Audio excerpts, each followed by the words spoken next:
पूर्णमिदं पूर्णात् पूर्णमुदच्यते पूर्णस्य पूर्णमादाय पूर्णमेवावशिष्यते। ओम शांति शांति शांति। शंकरं शंकराचार्यं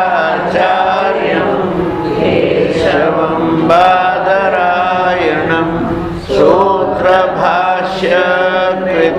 वन्दे भगवन्तौ पुनः पुनः। ईश्वरो गुरुरात्मेति मूर्तिभेद विभागिने व्योमवद्व्याप्तदेहाय दक्षिणामूर्तये नमः। ओम शांति शांति शांति। हाँ चलो भाई, अप्सरा से मिलना है आज। अप्सरा से मिलना है। चलो हाँ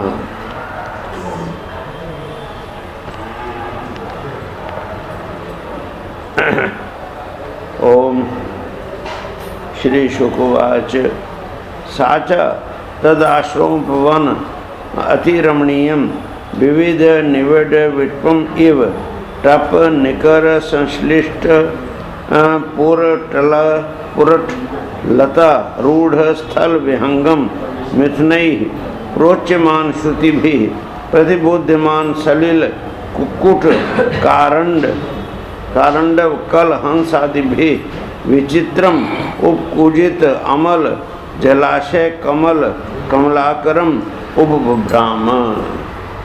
अब कहते हैं वो जो उपचिति थी वो मंदराचल पर्वत की एक चोटी के पास ही घाटी में जाके उतरी, जहाँ उसका अग्निद्र का आश्रम था। तो जब हम पहुँची तो उसके पास ही एक बड़ा सुंदर उपवन था। उपवन गार्डन। हाँ माइक ठीक नहीं चल रहा है। ऐसे था अभी आ रही है आवाज?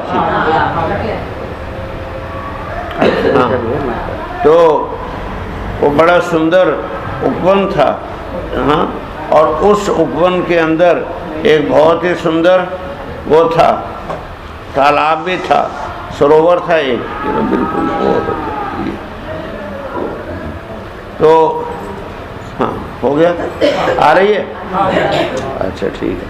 तो बड़ा सुंदर ही जो है उसके अंदर सरोवर था और जो गार्डन के अंदर पेड़ थे उसके ऊपर बड़े सुंदर सुंदर पक्षी बैठे हुए थे। और जिस समय वो अपनी आवाज़ करते थे तो ऐसा लगता था जैसे कोई ऑर्केस्ट्रा बज रहा हो।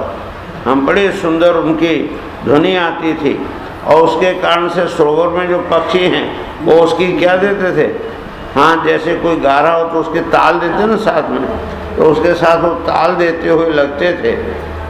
और इस तरह से जो अनेक प्रकार का मैंने मनोरंजन, ऐसा लगता था जैसे किसी स्वर्गीय उसमें पहुंच गए हों, वातावरण में पहुंच गए हों।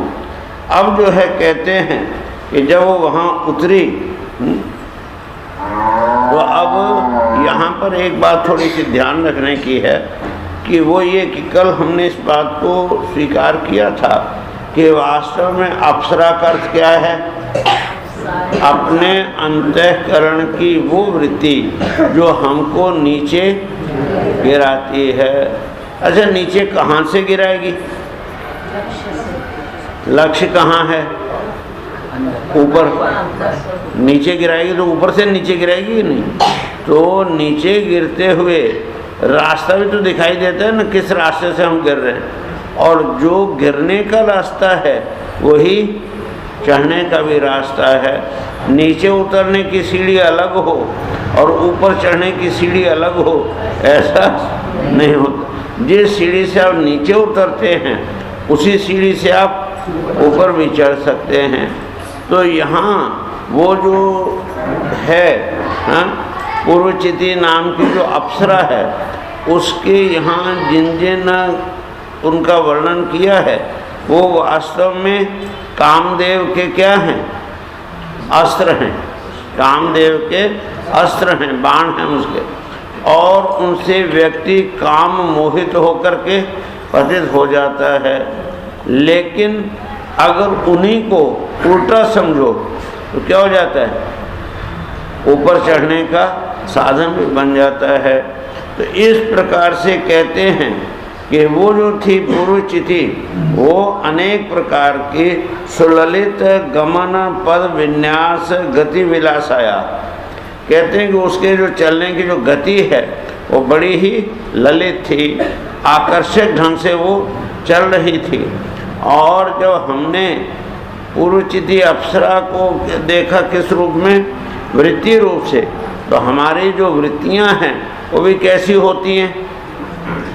हाँ, बड़ी आकर्षक ढंग की वृत्तियां हैं। हाँ, कितनी तरह की वृत्तियां हैं उनको गिनना भी बड़ा मुश्किल है। और ये जितनी भी वृत्तियां हैं, कहते हैं कि उसके कारण से ऐसा लगता था जैसे चरणों में पहनते ना, क्या नूपुर पहनते हैं, चरणों में नूपुर चरणों में पहनते ना, आप लोगों को तो पता है। तो इसलिए ऐसे जो उससे जो आवाज़ होती थी, कैसी खनखनायमान, हाँ, खनन खनन करती हुई, खनखनाती हुई, हिंदी में क्या कहते हैं? खनखनाती हुई आवाज़ जो है उसकी निकल रही थी। बड़ी रुचिर मैंने सुंदर, रुचिकर, आकर्षक जो है वो उससे ध्वनि निकल रही थी। और उसके कारण से हाँ, वो जहाँ जितने भी लोग हैं वहाँ, वो सब के सब उससे ऐसा लगता था कि एकदम आकृष्ट हो जाते हैं। तो वो जो थे कौन? ऋषि अग्निध्र।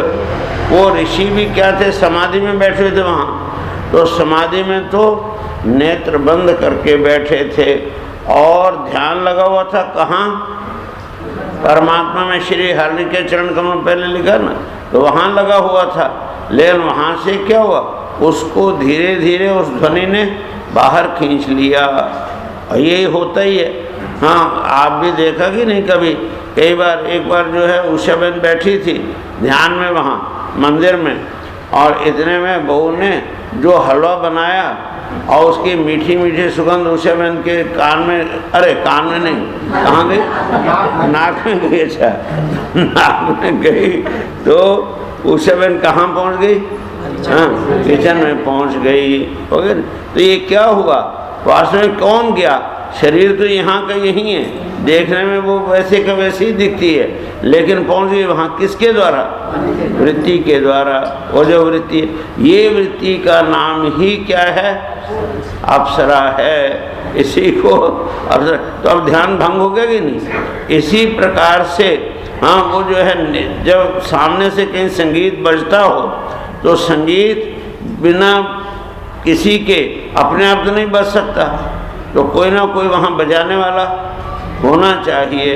तो उसको देखने के लिए जो हमारी नेत्र दृष्टि है, नेत्र वृत्ति है, वो भी खुल गई कि नहीं? तो इसलिए कहते हैं कि उन्होंने क्या किया कि अपने जो नेत्र हैं उन नेत्रों को थोड़ा सा खोला। नरदेव कुमारा, वो जो नरदेव कौन? अग्निध्र। वो जो अग्निध्र था वो समाधि योगेन मीलित नयन नलम, वो जो उसके जो नेत्र कमल हैं वो कैसे थे? बंद किए हुए थे। वो जो है उनको थोड़ा सा उन्होंने खोल के ईषद विक्षय वैचष्ट, थोड़ा सा नेत्रों खोल के देखा सामने क्या दिखाई देता है। और जब नेत्र खुल गए तब क्या होगा? समाधि भंग होगी। समाधि तो भंग हो ही जाएगी।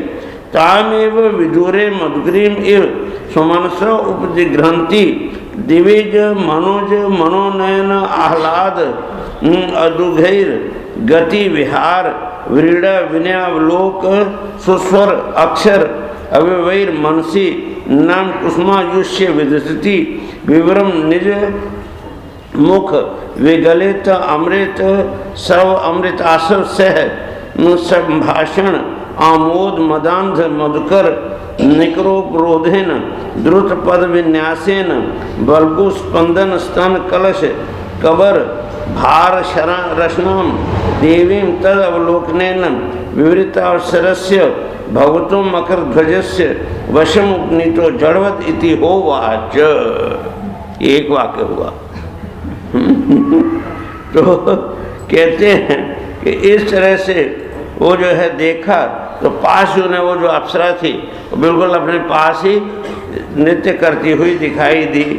कैसी थी वो?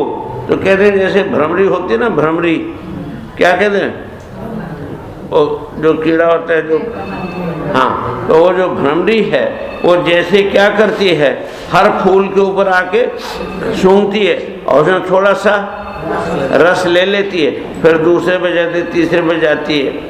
इसी प्रकार से वो जो थी, क्या नाम है, जो अप्सरा थी, वो भी क्या कर रही थी, तो हर एक फूल के ऊपर जा जा के उसको सूंघती थी और इस तरह से घूमती थी कि लोग देख के उसको मुग्ध हो जाएं। दिविज मनोनयन आह्लाद, हाँ, जितने भी दिविज में देवताओं से उत्पन्न होने वाले जो मनुष्य हैं, देव मनुष्य हैं, उनके भी नयन को आह्लाद करने वाली, और कहते हैं ऐसी गति विहार क्रीड़ा वो कर रही थी कि उसको देख के जो है, और सब बातों को देख के, जितने भी हैं वो तो सब आप लोग जानते ही हैं, हाँ, इन प्रकार से वो घूम रही थी। तो उसको देख के एकदम ये क्या हो गए, भ्रमित तो हो गए। कौन? अग्निद्र जो थे भ्रमित हो गए, और भ्रमित होकर के वो जो कामदेव थे उन्होंने उनके हृदय में प्रवेश कर लिया, और प्रवेश करने के बाद वो उससे पूछने लगे, कहा तुम इसकी चक्यम मुनिवर शैले मायासी कापी भगवत पर देवताया विजय विभर्षि धनुषी सुहृदात्मनोर्थे कि वह मृगात्म मृगे से विपने प्रमत्ताम।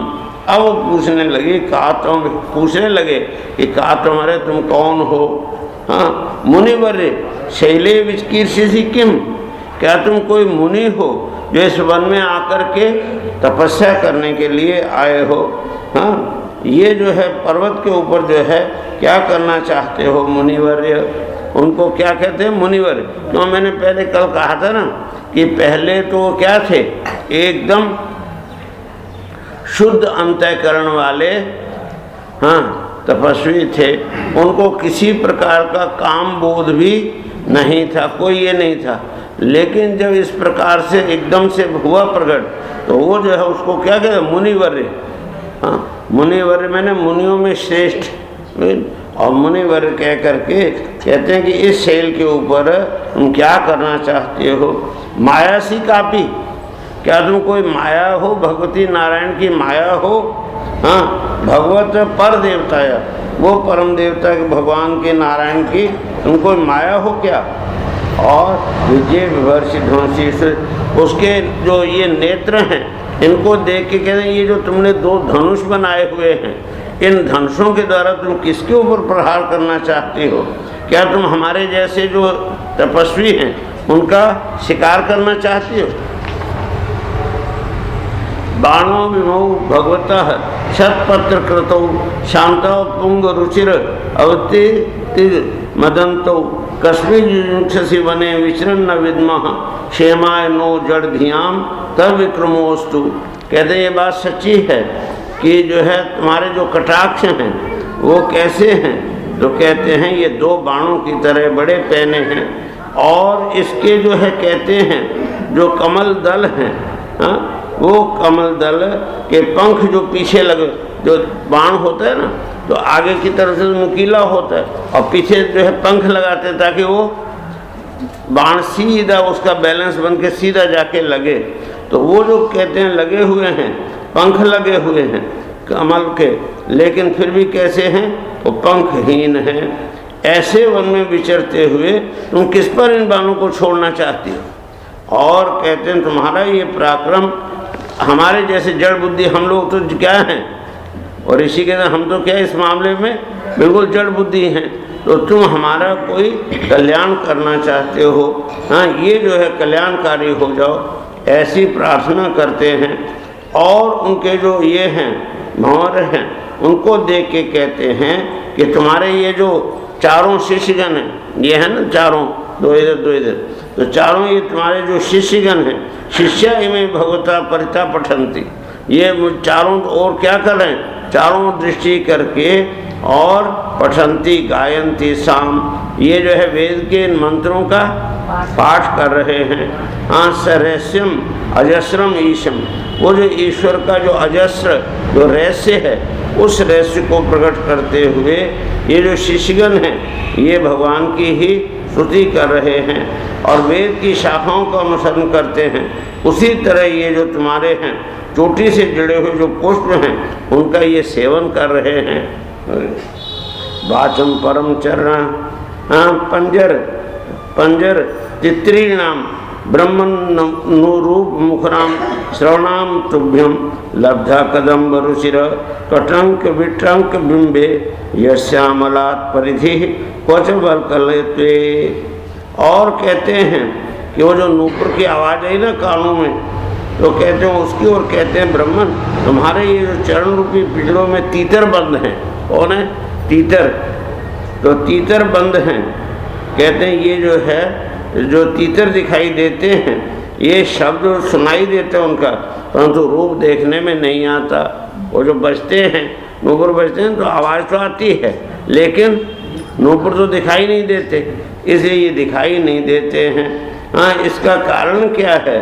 हाँ, और कहते हैं तुम्हारे जो है शरीर के ऊपर ये जो कुसुमों की सी आभा कहाँ से आ गई है, इसके ऊपर तो अंगारों का मंडल सा भी दिखाई देता है, किंतु तुम्हारा वलकल वस्त्र कहाँ गया, कपड़े कहाँ गए तुम्हारे?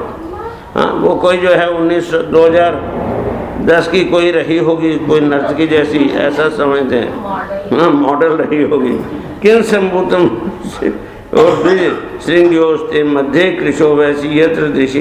तो इस प्रकार से ये जो है सारे आश्रम कहते हैं तुम्हारे सुगंध से सारा आश्रम जो भर गया है।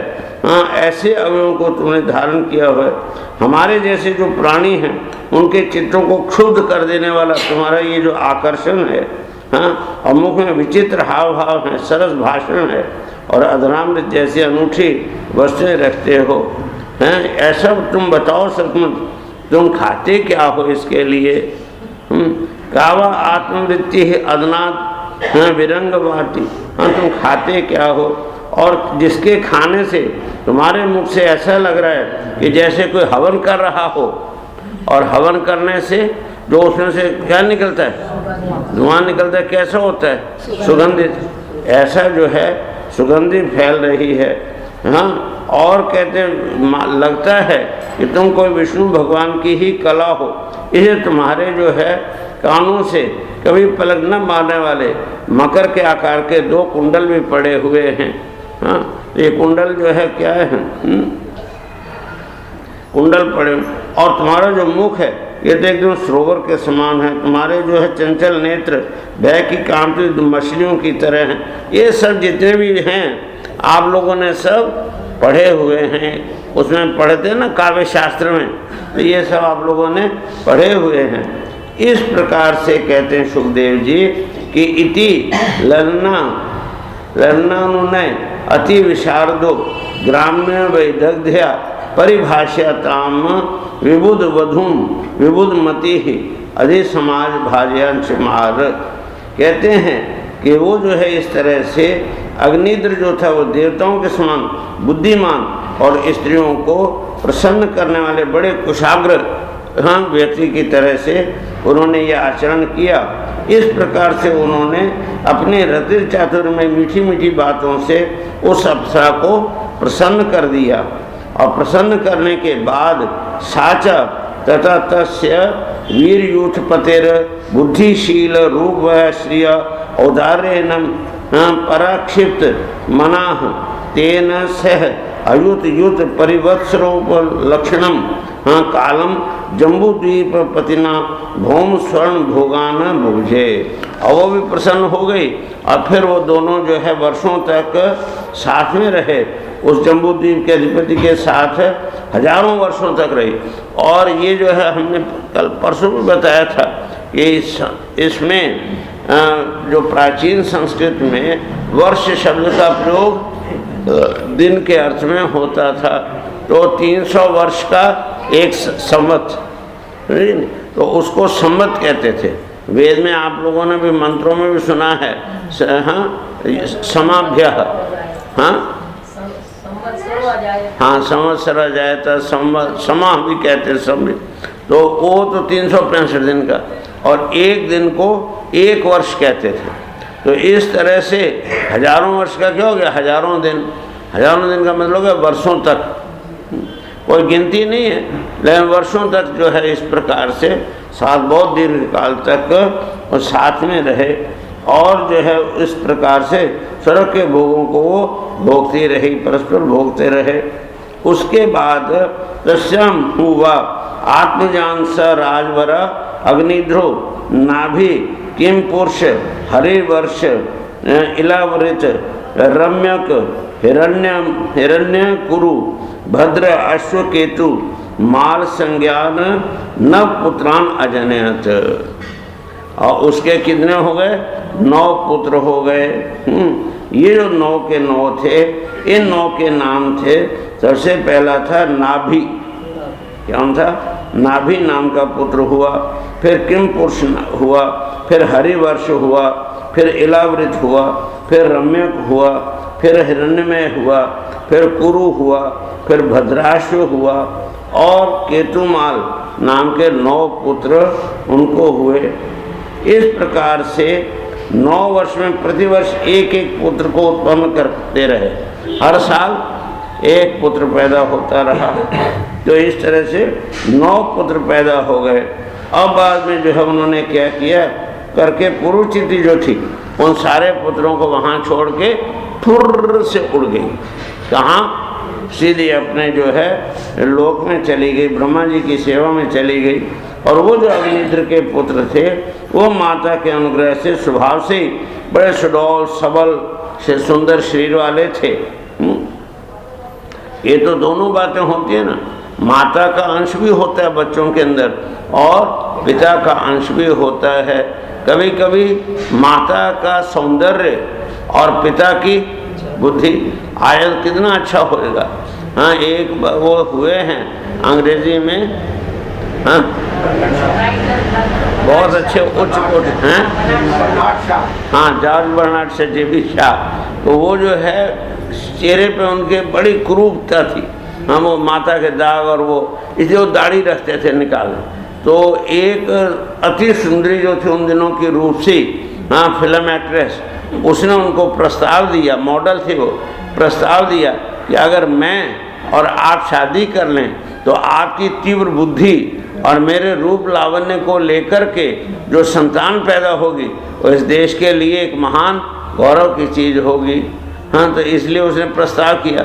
तो जॉर्ज बर्नार्ड शाह ने उत्तर दिया कि वो तो ठीक है, अगर तुम्हारे कथनानुसार तुम्हारा रूप और मेरी बुद्धि लेके पैदा हुआ तब तो ठीक है, लेकिन तुम्हारी बुद्धि और मेरा रूप लेके पैदा हुआ तो दोनों हो सकते हैं, ध्यान है कि नहीं। इसलिए ये ठीक नहीं, तो ठुकरा दिया। तो कहने का अभिप्राय ये है कि वो जो थे पुत्र वो सब अपनी माता के सौंदर्य को और स्वास्थ्य को लेकर के पैदा हुए थे। और जो है कहते हैं कि इस तरह से वो जो जम्बू द्वीप है, वो जम्बू द्वीप के ऊपर उन्होंने जैसे जैसे पिता ने उनके हिस्से बांट दिए थे राज्य के, क्योंकि जम्बू द्वीप तो बहुत बड़ा है, तो उसमें हिस्से बांट दिए, तुम इस क्षेत्र का राज्य करो, तुम उस क्षेत्र का राज्य करो। तो वो जो थे सब के सब अपने अपने भूखंड के ऊपर रह करके उस नाम को रख के वो अपना वहाँ भोग करने लगे, राज्य चलाने लगे। इस तरह से जो है महाराजा अग्निध्र दिन दिन भोगों को भोगते रहने पर भी अतृप्त के अतृप्त ही रहे। हाँ, वो जो है इतने भोगों को भोगा फिर भी वो क्या रहे, हमेशा अतृप्त ही रहे। और उस अप्सरा को ही उन्होंने क्या समझ लिया कि यही जीवन का परम पुरुषार्थ है। ये बात सत्य है कि हमारी संस्कृति में काम को भी पुरुषार्थ स्वीकार किया है, धर्म, अर्थ, काम और मोक्ष, ये चारों। लेकिन हमारे यहाँ क्या है कि अर्थ भी क्या है, अर्थ भी पुरुषार्थ है और काम भी पुरुषार्थ है, लेकिन इन दोनों को रखा धर्म और मोक्ष के बीच में, कंट्रोल में रखा। धर्म के द्वारा उत्पादित जो अर्थ, उस अर्थ से भुक्त जो काम और उसकी निवृत्ति पर प्राप्त जो मोक्ष, इस प्रकार से जीवन का एक सुंदर विन्यास हमारे ऋषियों ने किया था। लेकिन वो जो है उसमें से धर्म और मोक्ष ये दोनों छूट गए और रह गया क्या, अर्थ और काम। तो इसीलिए यही वास्तव में पतन का लक्षण है। तो वो जो थे इसी के प्रतीक रूप में कौन थे वो ऋषि, अग्निध्र। हाँ, वो उन्होंने इतने दिव्य भोगों को भोगा, लेकिन फिर भी अतृप्त के अतृप्त ही रहे। और ये भोग जितने भी, कोई भी हो, आप लोग जितने भी हैं, कितने भी भोगों को भोगो, कभी ये नहीं कह सकते कि हम तृप्त हो गए। पैसा इकट्ठा करने लगे तो करते गए लाखों करोड़ों अरबों रुपए भी कर लो, फिर भी संतोष होता है क्या, नहीं होता है। तो कल भी मैंने इस बात को कहा था कि असंतोष जो है वो असंतोष प्रकृति का स्वभाव है। क्यों कि ये जो जीव है ये अनंतता तो चाहता है, लेकिन अंत को वाले जो उपाधि है उसको छोड़ना नहीं चाहता। इसलिए तुलसीदास जी ने बड़ा सुंदर लिखा, क्या, किसकी तरह, कीर मरकट की नहीं, फंसो कीर मरकट की नहीं। कीर कहते हैं तोते को, पोपट भाई को, और जो है मरकट कहते हैं बंदर को।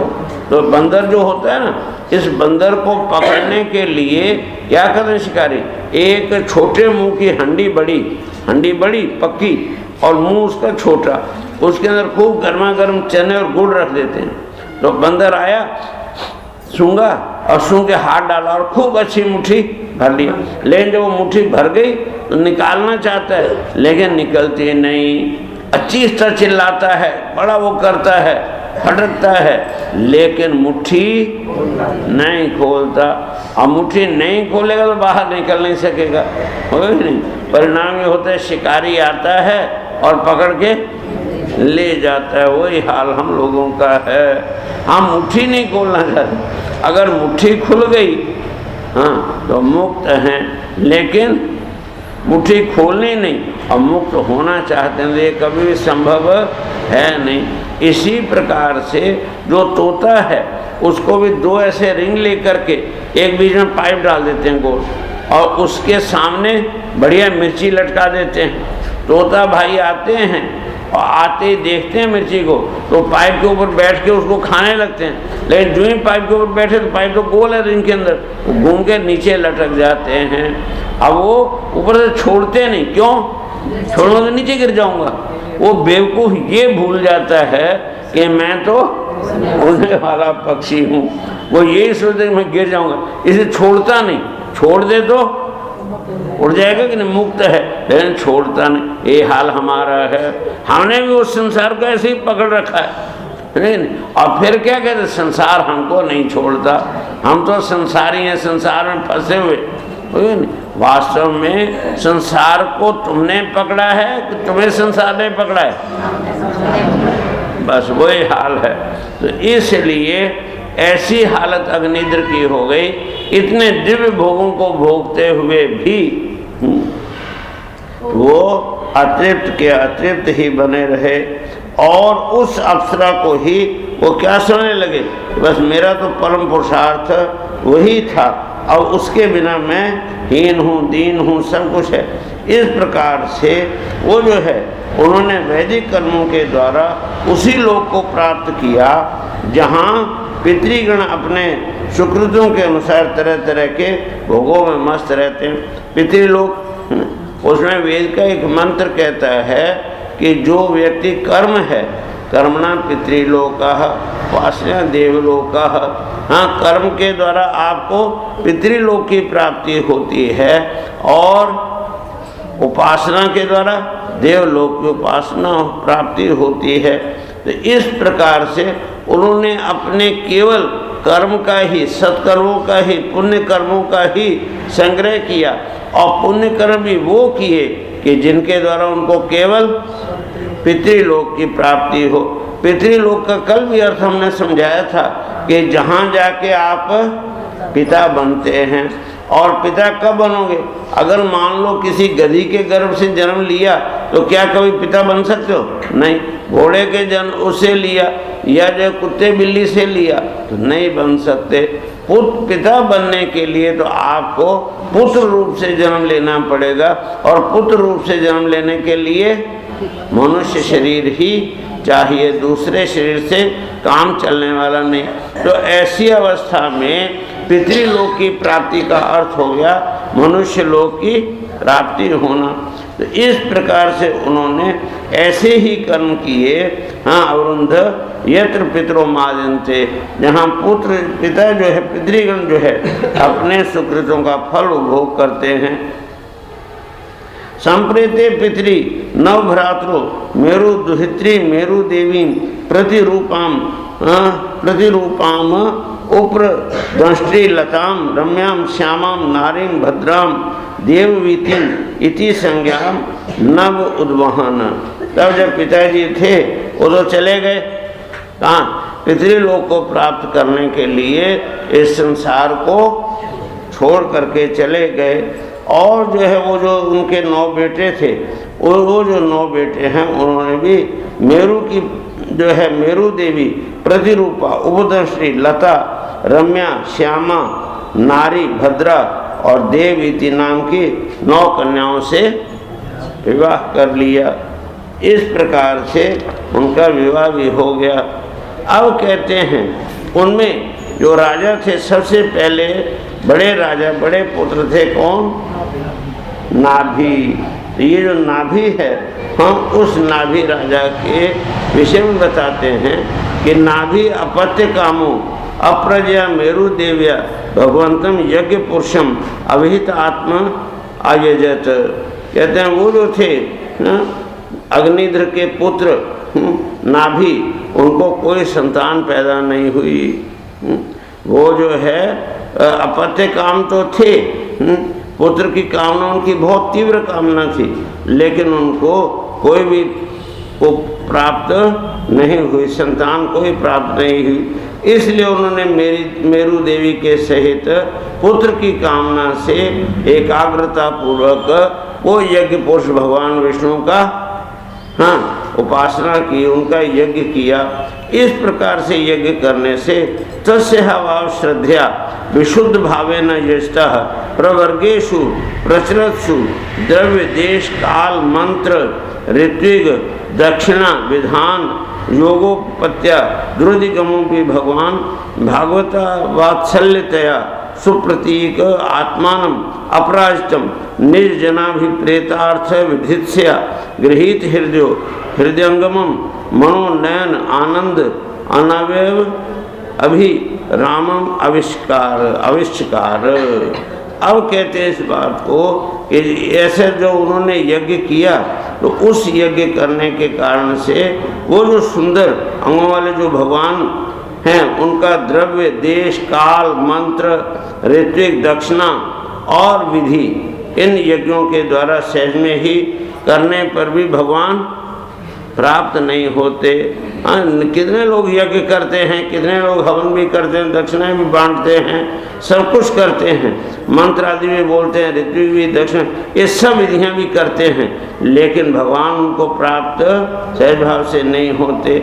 लेकिन जो उनका सच्चा भक्त होता है वो ये सब कुछ भी न करे, समझेंगे नहीं, ये विधि विधान आदि जितने भी युक्तियां हैं, इन सब को न करने पर भी अगर वो सच्चा भक्त है तो वो भक्त के आगे तो भगवान क्या है, कृपा करनी ही पड़ती है उनको, इसलिए वो कृपा करते ही हैं।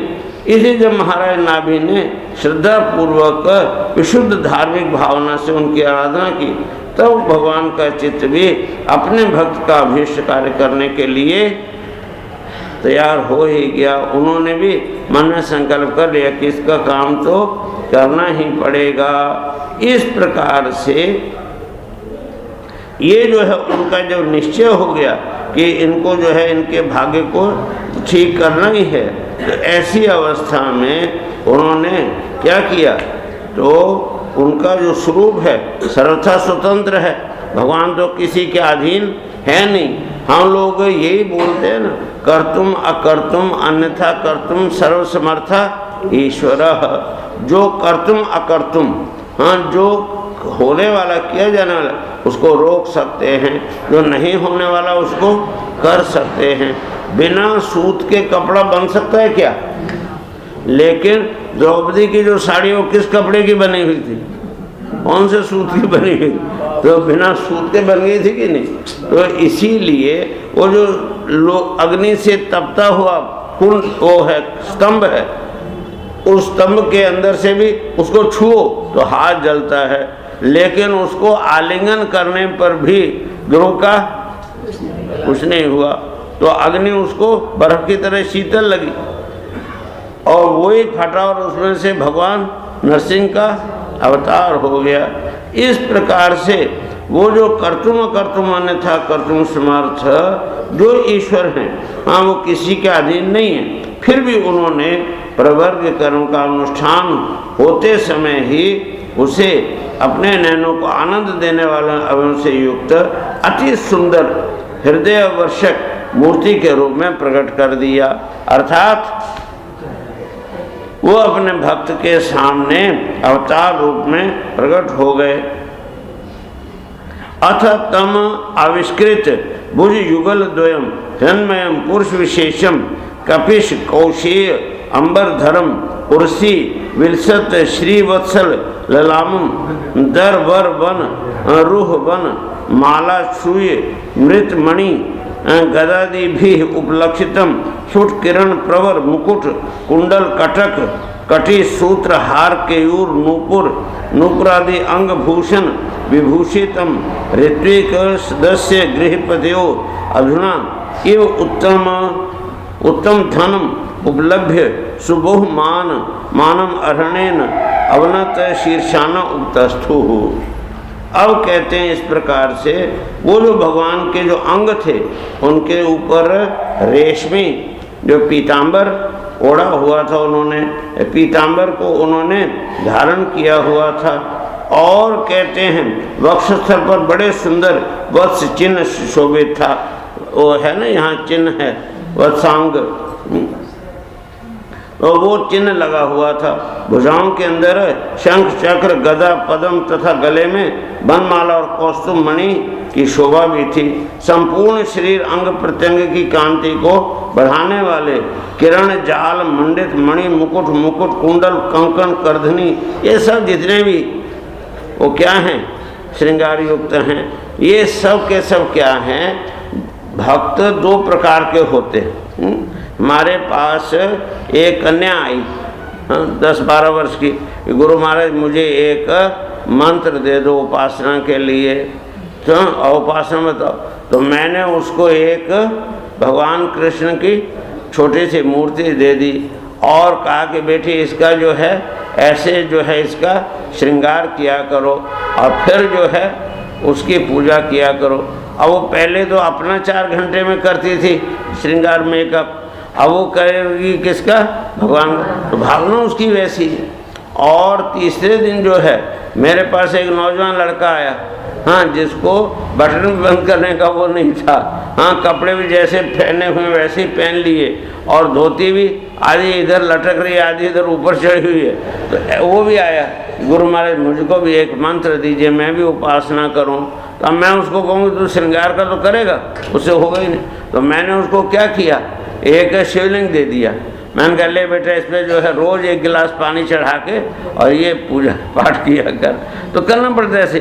तो इसलिए जैसे जैसे लोग हैं उनको वैसी ही उपासना भी बतानी पड़ती है। तो पहले आप अपना जैसे श्रृंगार करते हैं, अब उसी तरह से क्या करो, भगवान का भी श्रृंगार करो। और ये जितने भी गहने हैं, ये अलंकार हैं, ये सब क्या हैं, वास्तव में भगवान की उपाधियां हैं। एक एक जो श्रृंगार का साधन है वो क्या है, जैसे श्रृंगार को क्या कहते हैं, वो एक एडजेक्टिव है ना, विशेषण ही तो है।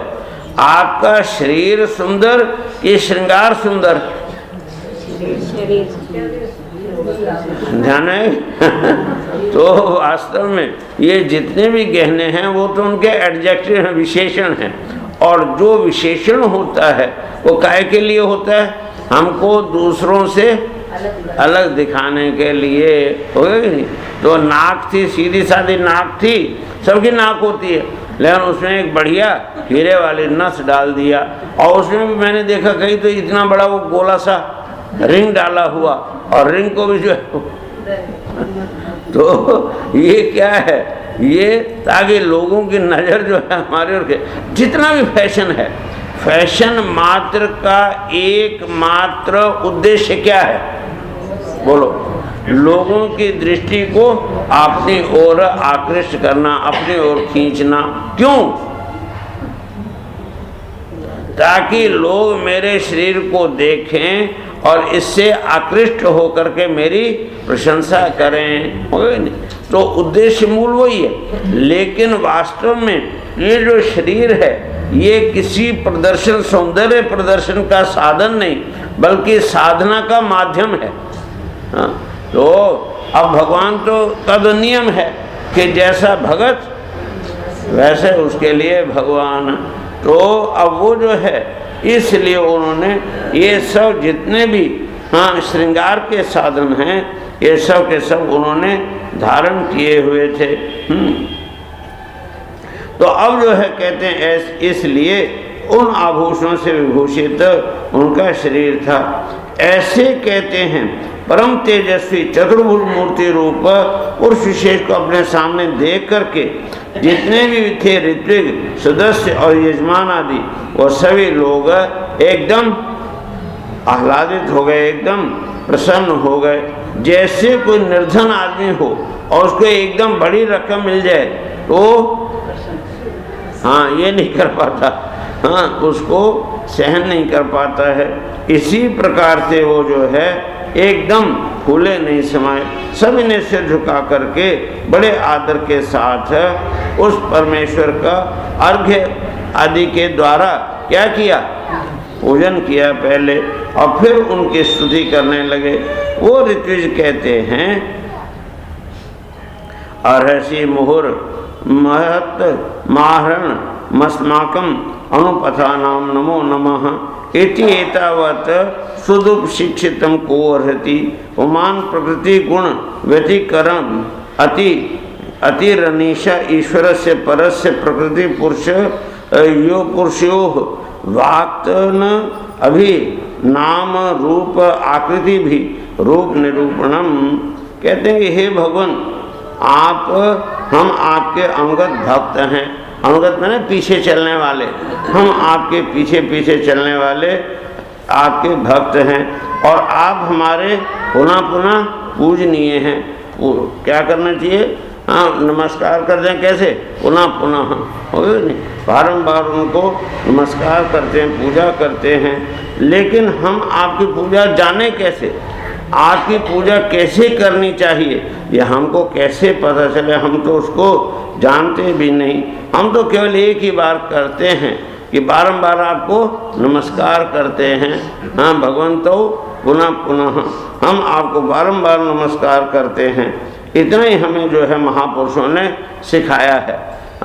और बारंबार नमस्कार करने का अर्थ क्या है कि अपने अंदर भरा हुआ जो अहंकार है उसको बारंबार दूर करते जाओ। जैसे वो कोई पानी सरोवर में पीने के लिए उतरे और आगे काई होती है ना जमीन ऊपर, शैवाल जमा होता है, तो क्या कि यूं हाथ से अलग किया और पानी लिया, एक वो पिया थोड़ा, फिर वो वैसे फिर उसको अलग करना पड़ता है। इसी प्रकार से जो माया है भगवती, वो भी दो प्रकार की होती है, एक तूला और एक मूला। नहीं, तो जो तूला विद्या है, तूला माया है, उसको तो आप जितना दूर करते जाओगे उस क्षण के लिए, उतनी देर के लिए दूर होती है और फिर वैसे ही आ जाती है। मूला विद्या अगर दूर हो जाए तब जाके फिर वो कोई शैवाल आदि इकट्ठा नहीं होता। शैवाल ही नहीं रहा तो आएगा कहाँ से। इसी प्रकार से ये जो है जीव ये बारंबार भगवान की स्तुति करता है और थोड़ी देर में फिर माया आ जाती है। संन्यास आश्रम के प्रवचन हॉल में बैठ के प्रवचन सुनते समय लगता है कि स्वामी जी जो कुछ कह रहे हैं वो सब ठीक है, वास्तव में ये ऐसा ही है लगता है, लेकिन जो हॉल के बाहर जाते हैं फिर जो चलता आ रहा है वही अच्छा लगता है, फिर वैसे ही करने लगते हैं, हो गए नहीं। तो इस प्रकार से बारंबार जो है उसको करते रहना चाहिए, हो गए। वही कहते हैं, एक हमारे गुरुजी सुनाते रहे कि एक वैष्णव संत थे, सुनिए नहीं, तो वो ठाकुर जी को साथ ही रखते हमेशा। तो रोज़ सुबह उठ कर उनका अच्छी तरह से पूजन करें, स्नान कराएं, वो कराएं और जो है फिर बाद में नैवेद्य तैयार करके भोग लाएं, फिर खाते थे। एक उनका चेला भी था, तो चेला उनकी बाहरी सेवा करता था। एक दिन गुरुजी बीमार पड़ गए और कहा कि बेटा आए तो हाँ उनकी जो है पूजा तू कर ले। तो उसने कहा ठीक है। और वो लगा तो पहले उसको जो थे, हाँ क्या कहते उनको, हाँ शालिग्राम जी, उनको जो साफ करने लगा तो हाथ से फिसल गए और फिसल के सीधे गटर में चले गए। अब क्या करे बेचारा। अब गुरुजी को कहे तो गुरुजी बिगड़ेंगे, नाराज होंगे। तो इधर उधर देखा तो एक बढ़िया मोटा सा जामुन पड़ा था, उसने जामुन ठाकुर को रख दिया और फिर उसकी पूजा कर लिया, पूजा किया और फिर जो है भोजन बनाया, खाया। गुरुजी भी सो गए। अगले दिन उठे तो गुरुजी स्वस्थ हो गए। तो जो वो ठाकुर जी को लेकर के वो यूँ करने लगे ना साहब, तो ऊपर से छिलका उतर गया, वो नीचे गुठली रह गई।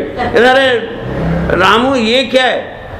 कहते क्या हुआ गुरु? कहते ठाकुर जी को क्या हुआ? कहते गुरु जी मैं क्या जानूँ, हाँ पुन पुन चंदन पुन पुन पानी ठाकुर किस गए हम क्या जाने। पुन पुन चंदन पुन पुन पानी बार बार किसने तो ठाकुर किस गए हम क्या जाने। तो ध्यान है कि नहीं। तो इसी प्रकार से हमारी जितनी भी पूजा है, आराधना है, वो बारंबार ऐसे करते रहते हैं, वो चलता रहता है। ठाकुर जी भी बेचारे तो इसलिए तो वही कहते हैं भगवान हम इस बात को क्या जाने, हम तो इतना ही जानते हैं कि बारंबार हम आपको नमस्कार करते हैं, ये हमारे गुरु ने हमको सिखाया है। प्रकृति और पुरुष से भी आप तो परे हैं, आप तो प्रकृति और पुरुष इन दोनों से परे हैं। फिर प्राकृतिक गुणों के जो कार्यभूत इस प्रपंच में बुद्धि फंस जाने पर आपके गुणगान में सर्वथा असमर्थ हो जाते हैं हम। ये जो संसार है ये हमको खींच के, प्रकृति जो गुण हैं और दूसरे आकर्षण हैं, ये हमको खींच के अप्सरा की तरह ले जाते हैं और हम जो है उसमें अपने आप को असमर्थ पाते हैं। इसलिए भगवान हमारी जो बुद्धि प्रपंच में फंसी होने के कारण से आपके गुणगान में सर्वथा असमर्थ रहती है। ऐसा कौन पुरुष है जो प्रकृति, नाम, रूप और आकृति के द्वारा आपके स्वरूप का निरूपण कर सके? कथित गुणा कस्य विषया, हो गए नहीं? तो हाँ तो कथित गुणा कस्य विषय, क्यों आप कथित गुणा, आपके अंदर कितने गुण हैं, हाँ उनको कौन जान सकता है? हाँ और कहते हैं ना, असित गिरी श्रम सात का जलन सिंधु पात्रे श्रुतर्वर शाखा लेखनी पत्र मुर्वी लिखित यदि गृहीत शारदा सर्व कालम तदृष्ट गुणानाम ईश पारम नहीं आती। कि अगर जो है कहते हैं जो ऐसा असित गिरी, सित कहते हैं सफ़ेद का और असित मैंने काला, तो वो जो काला पहाड़ है वो काले पहाड़ पूरे का पूरा पहाड़ क्या बन जाए? स्याही बन जाए। और जो है असित गिरीश्वरम का जलम और सिंधु पात्रे सारा जो समुद्र है वो धवास बन जाए और वो स्याही उसमें डाल दी, हो गई नहीं? तो सिंधु पात्र सुरतरवर शाखा लेखनी, और वो जो कल्प वृक्ष है वो कल्प वृक्ष की तो लेखनी बने, और ये जो संपूर्ण पृथ्वी है वो कागज बन जाए और उसके ऊपर अनंत काल तक सरस्वती शारदा स्वयं आपके गुणों का गिनती करती रहे तो भी कर पाएगी क्या? तो गुणानाम ईश पारम न याति। तो ऐसी अवस्था में आपके जितने भी गुणगण हैं उनको कौन पुरुष है जो इस प्रकार से आपके उन गुणों का निरूपण कर सकता है, जो उनका जो वर्णन कर सकता है? आप तो साक्षात परमेश्वर हैं और परमेश्वर को, हाँ, ये जो मनुष्य है ये अपनी इंद्रियों के माध्यम से कभी भी नहीं जान सकता है। आपके परम मंगल में जो गुण हैं वो संपूर्ण जनों के दुखों का दमन करने वाले हैं। अगर कोई उन्हें, ये बीच में अगर जो आ जाती है ना, ये बड़ी गड़बड़ करती है। अगर ऐसा हो जाए तो, अगर वैसा हो जाए तो, अगर ऐसा नहीं हुआ तो, अगर वैसा नहीं हुआ तो, ये जो अगर और तो है ये बड़े गड़बड़ शब्द, और ये सब की एक राय को बराबर कर देते हैं। इसलिए कहते हैं,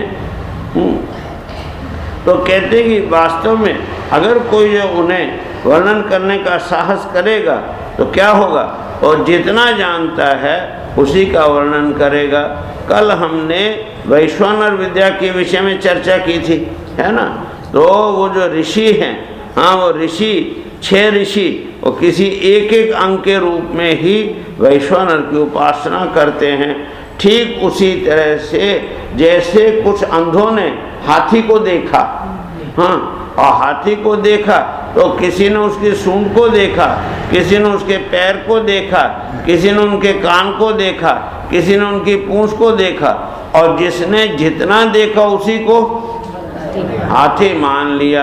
हाथी तो क्या है, वो चंवर डुलाते हैं ना, चंवर जैसा होता है। किसी ने कहा हाथी पाइप जैसा होता है, किसी ने कहा हाथी पिलर जैसा होता है, किसी ने कहा हाथी पंखे जैसा होता है। ये तो होता कैसा है, इसमें से कौन सा सही है, कौन सही है? कोई सही नहीं, और गलत कौन है? लेकिन सब सही होते हुए भी सब गलत है। क्यों? कि उन्होंने एक एक अंग को ही हाथी मान लिया। सारे अंगों को मिलाओगे तब जाकर के हाथी होता है। तो हम जितना देखते हैं, जिस रूप में हम देखते हैं उसी रूप में हम परमेश्वर का वर्णन करते हैं। हमारे यहाँ कितने देवता हैं? 33 करोड़। उसका मतलब क्या है कि 33 करोड़ व्यक्ति भी, हर व्यक्ति जो कल्पना करता है वो अपनी बुद्धि और अपने रुचि के अनुसार ही करता है, और वो जो करता है वो गलत नहीं करता, लेकिन वो भी परमात्मा की केवल एक अंश। क्या मैंने, जैसे हाथी का तिल जितनी जगह भी नहीं होती उतनी जगह का ही वो वर्णन करता है। तो पूरा वर्णन कौन करेगा? कोई कर ही नहीं सकता है, संभव ही नहीं है। इसलिए कहते हैं अगर कोई करेगा भी तो वास्तव में वो किसी एक अंश का ही, किसी एक अंग का ही, किसी एक रूप का ही वर्णन करेगा। इसलिए जो है प्रभु, यदि आपके जो भक्त हैं वो प्रेम गदगद वाणी से किसी वो वर्णन नहीं करते, कुछ नहीं, बस हे प्रभु तुम जैसे भी हो, तब तुम न जानामि कीदृशोसी महेश्वर यादृशोसी महादेव तादृशाय नमो नमः। तब तो तुम न जान, हे भगवान मैं आपको तत्व को, तात्विक स्वरूप को, वास्तविक स्वरूप को नहीं जानता हूँ। तब तो तुम न जानामि कीदृशोसी महेश्वर, आप कैसे हैं? आप महान ईश्वर हैं ये तो ठीक, लेकिन आप कैसे हैं उसको मैं नहीं जानता हूँ, तात्विक रूप से नहीं जानता। लेकिन भगवान एक बात मैं जानता हूँ, आप हैं, आप जैसे भी हैं आपको उसी रूप में हमारा बारंबार नमस्कार है। तो इस प्रकार से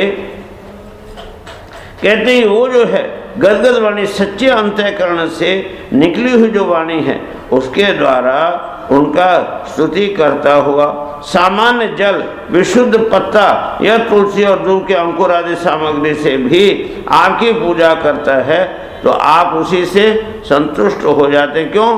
स्वयं कहा है, क्या कहा है? पत्रम पुष्पम फलम तोयम यो में भक्त्या प्रेक्षति तद भक्त्योपरीतम अश्नामी प्रेतात्मनः गृह्णामि प्रेतात्मन।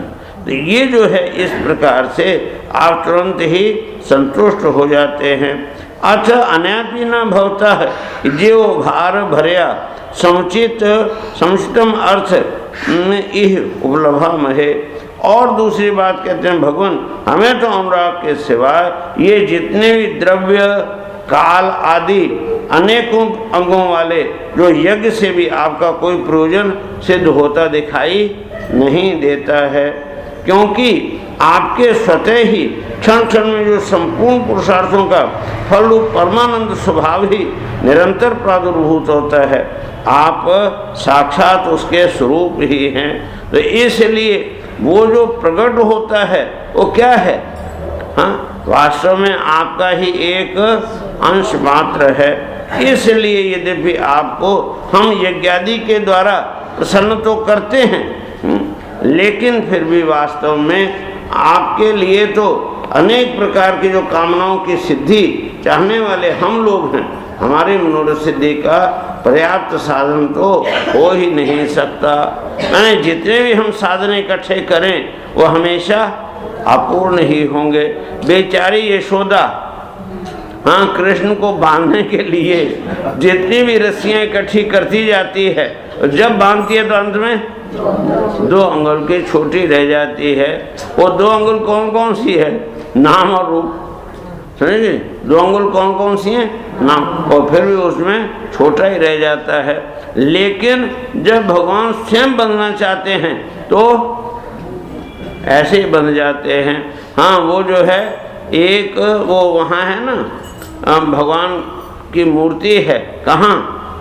अभी जहाँ जाते हैं ना आप लोग द्वारका में, तो भगवान की मूर्ति। एक बार जो है भगत को ऐसे ही हुआ कि भगवान मैं तो अब आने से, वो जाता था हर महीने एक बार बड़ी दूर से, तो मैं तो आ नहीं सकता, आप मेरे यहाँ आ जाओ। उन्होंने कहा ठीक है, तुम सुबह जो है ना 3 बजे आ जाना, और दरवाज़ा तुझे खुला मिलेगा, मूर्ति उठा के तो मुझे ले चलना।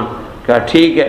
भगवान ने कह दिया, और वो गाड़ी लेके गया और मूर्ति लेके चला आया तो सुबह जब मंदिर खुला तो मूर्ति गए, और चारों तरफ पब्लिक दौड़ाएगी, घुड़सवार दौड़ाएगा कि देखो। तो घोड़े दौड़ते दौड़ते वो उसके पास पहुँचे, देखा तो मूर्ति वो गाड़ी पर रख के ले जा रहा है। वहाँ भीड़ इकट्ठी हो गई। अब तो यह बड़ा एक वो हो गया, झमेला हो गया। वो कहे मुझे भगवान ने स्वयं कहा, उसने कहा हो नहीं सकता। अंत में जो है ये हुआ कि मैं मूर्ति नहीं दूंगा, मर जाऊंगा लेकिन मूर्ति नहीं दूंगा। तो ये वो जो पंडित है उन्होंने देखा चलो हम दूसरी मूर्ति ले आएंगे, लेकिन ये जो है मूर्ति कैसे ले? कहा अच्छा तुम एक काम करो। कहते क्या? इस मूर्ति के बराबर जो है हमको सोना दे दो। क्या करो? इस मूर्ति जितना सोना दे दो। तो हम जो है, तो अब वो जो है कहा ठीक है। वो तो सोना तो उसके पास है ही नहीं, सोना कहाँ से दे? एक केवल जो है वो कान में डाली हुई थी, पतली सी वो बाली, छोटी सी, मैं समझता हूँ 2 ग्राम की 3 ग्राम की होगी, तो वो थी। तो अब वो क्या हुआ, विचार करने लगा क्या करूँ। अंदर भगवान ने कहा इसी को चढ़ा दे। तो उसने निकाल के वो रखी, तो वो जो है नीचे आ गया, और वो जो है मूर्ति, अब ये क्या करोगे, हो गया कि नहीं? तो इसलिए कहने का अभिप्राय क्या है कि ये सब जो है वास्तव में जो श्रद्धा होती है, वो श्रद्धा व्यक्ति के लिए असंभव को भी संभव कर देती है। तो इसलिए वो कहते हैं कि भगवान ये जितने भी साधन हैं, इन साधनों से तो हम कभी आपको पूरा नहीं कर सकते, लेकिन भावना से हम आपको भर सकते हैं। तो भगवान ने कहा कि अगर भर सकते हो तो जरा भावना करके तो दिखाओ। सीधे होकर के बैठो और बैठ करके जरा सच्ची भावना से 1 मिनट के लिए ही ईमानदारी के साथ मेरा ध्यान करो, पता चल जाएगा। होगा कि नहीं? तो जोर से हरिओम की ध्वनि करके 1 मिनट एकाग्रता पूर्वक अपने हृदय में उस सच्चिदानंद स्वरूप परब्रह्म परमात्मा का एकाग्रता पूर्वक ध्यान करो। हरि ओम।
वशिष्यते।